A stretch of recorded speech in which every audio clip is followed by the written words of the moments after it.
Bonjour à vous, aujourd'hui nous allons voir le chapitre numéro 86, la réhabilitation après une peine. Donc la réhabilitation après une peine privative de droits civiques, après avoir purgé une peine, y compris une peine privative de droits civiques, il est possible, sous certaines conditions, de récupérer ses droits grâce à la réhabilitation. Qu'est-ce que la réhabilitation?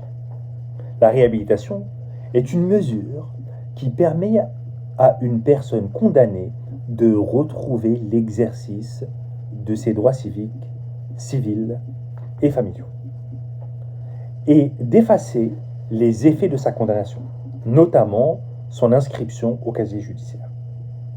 Il existe deux types de réhabilitation. Il y a la réhabilitation légale, elle est entre parenthèses automatique, et il y a la réhabilitation judiciaire, elle est sur demande.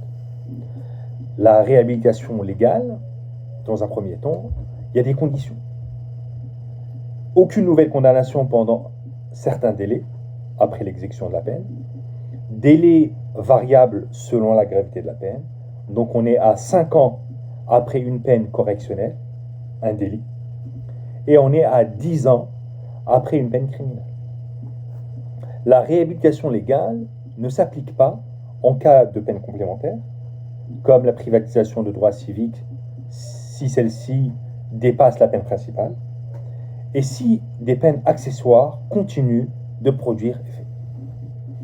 Ensuite, on a la réhabilitation judiciaire. Quand la réhabilitation légale ne s'applique pas, on peut demander au juge une réhabilitation judiciaire. Il y a des conditions aussi. Le délai de 3 à 10 ans après, bien sûr, l'exécution complète de la peine selon sa nature, et avoir une bonne conduite pendant ce délai. Ne pas avoir été à nouveau condamné, bien sûr. La procédure, la demande est faite devant la chambre de réhabilitation de la cour d'appel du lieu de résidence. L'aide d'un avocat est souvent recommandée parce qu'ils connaissent la procédure et les articles de loi. Les effets de la réhabilitation. Donc, premièrement, la restauration des droits civiques, civils et familiaux. Secondo, l'effacement de la condamnation du casier judiciaire du B2.